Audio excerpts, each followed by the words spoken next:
What's up guys, it's Nogo here, and I think it's safe to say that although with the recent mod drama, we can see that there's a lot of moderation issues, not mod team issues, but rather the moderation issues.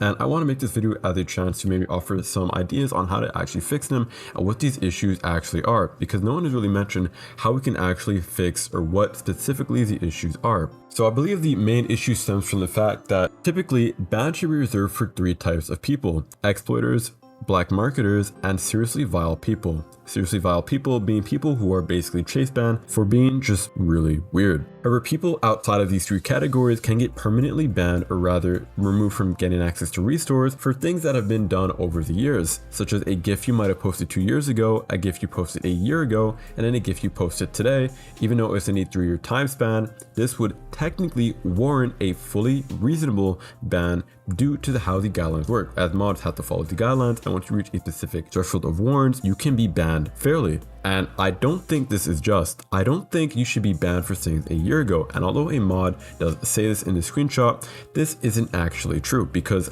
as you saw, if you were warned, like I said, 2 years or 1 year ago, these warrants stay with you forever. And you may not even know what this warrant is. That's the first issue, is that you don't always know what you were warned for.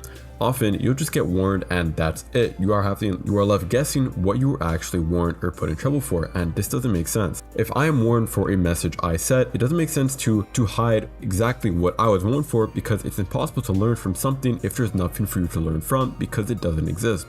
You're left searching messages or asking around a lot of mods for what you were warned for. And if you want to know how to incorporate the exact message that they were warned for, it's actually very simple. So you're just going to want to go ahead and copy the message link of what they're being warned for and simply add it to the warn command, like so: warn add nogo rule 3, and just paste the link.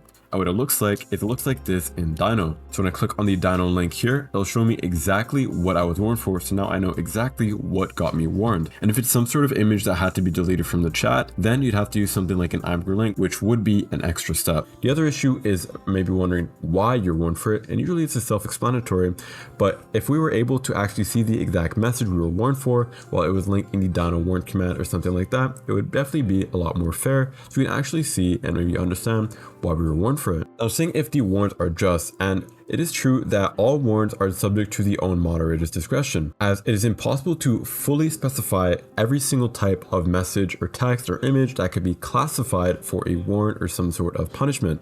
And usually it sadly is just classified under common sense. Granted, this common sense does vary between moderator to moderator, as generally people's definition of what NSFW can mean can be very different from one another's. And honestly, there's no real fix for this. However, there's a way we can combat people getting banned for something as light as some of these GIFs that have been floating around that people have been getting warned for. And that's by making it so warrants automatically go away after a certain amount of months. So let's say I were to post a GIF that, maybe was kind of on the line and I got warned for it. Let's say some mods think they disagree with it, some mods don't, and it's just gonna just be there and just staying on my record, and it can get me permanently banned from the Discord eventually in the future. Even if I've changed months later, it will always stick there with me. And I think if warrants were actually eventually removed, people wouldn't have as much as an issue, because it's just gonna be a one-time thing that they learn from, and it's not gonna have a seriously drastic consequence. However, consequences are still needed. Without consequences, people will just do whatever they want because there's no real punishment.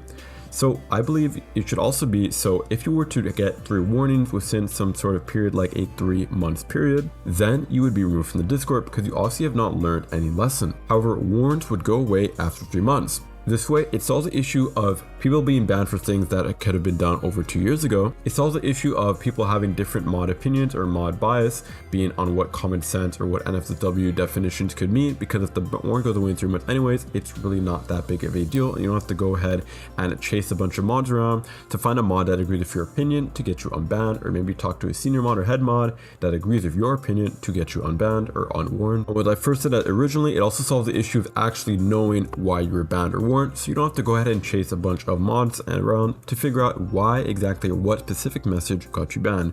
But let me know what you guys think. Do these 3 things actually solve the moderation issues, or is it something more? Let me know in the comments. I'm very open to discussion because it's a very interesting topic, because mods do need to exist and guidelines for everything are impossible to make. So would this fix the issue, or would it make it worse? Like and subscribe if you enjoyed the video.